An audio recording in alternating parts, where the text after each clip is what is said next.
Atos, capítulo 18. Paulo em Corinto. Depois disto, deixando Paulo Atenas, partiu para Corinto. Lá encontrou certo judeu chamado Áquila, natural do Ponto, recentemente chegado da Itália, com Priscila, sua mulher, em vista de ter Cláudio decretado que todos os judeus se retirassem de Roma. Paulo aproximou-se deles, e posto que eram do mesmo ofício, passou a morar com eles e ali trabalhava, pois a profissão deles era fazer tendas. E todos os sábados discorria na sinagoga, persuadindo tanto judeus como gregos. Paulo anuncia a Jesus.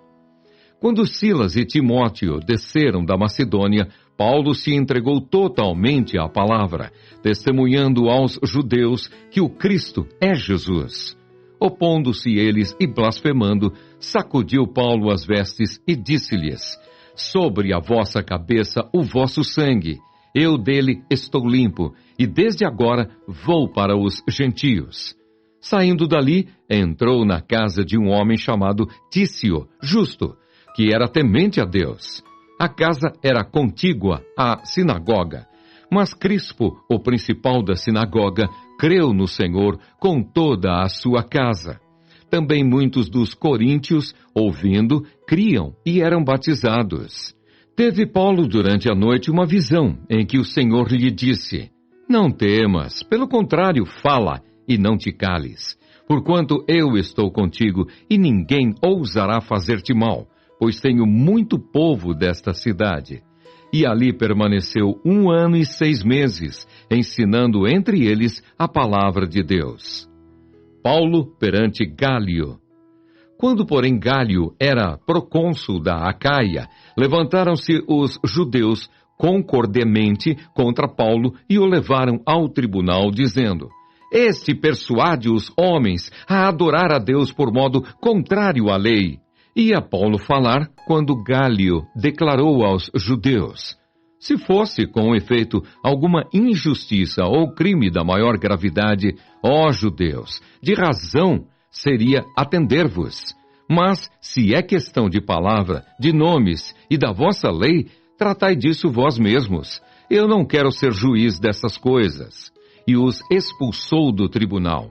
Então todos agarraram Sóstenes, o principal da sinagoga, e o espancavam diante do tribunal. Gálio, todavia, não se incomodava com estas coisas. O final da segunda viagem missionária de Paulo. Mas Paulo, havendo permanecido ali ainda muitos dias, por fim, despedindo-se dos irmãos, navegou para a Síria, levando em sua companhia Priscila e Áquila, depois de ter raspado a cabeça em Cencreia, porque tomara voto. Chegados a Éfeso, deixou-os ali.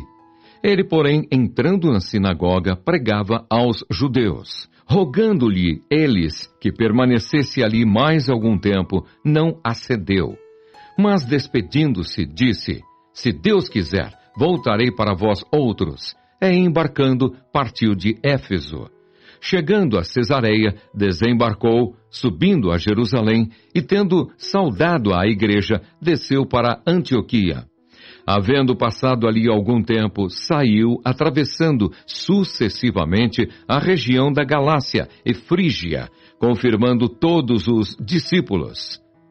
A terceira viagem missionária de Paulo. Apolo em Éfeso. Nesse meio tempo, chegou a Éfeso um judeu, natural de Alexandria, chamado Apolo, homem eloquente e poderoso nas Escrituras. Era ele instruído no caminho do Senhor, e sendo fervoroso de espírito, falava e ensinava com precisão a respeito de Jesus, conhecendo apenas o batismo de João. Ele, pois, começou a falar ousadamente na sinagoga. Ouvindo-o, porém, Priscila e Áquila, tomaram-no consigo e com mais exatidão lhe expuseram o caminho de Deus. Querendo ele percorrer a Acaia, animaram-no os irmãos e escreveram aos discípulos para o receberem. Tendo chegado, auxiliou muito aqueles que, mediante a graça, haviam crido, porque com grande poder convencia publicamente os judeus, provando, por meio das Escrituras, que o Cristo é Jesus.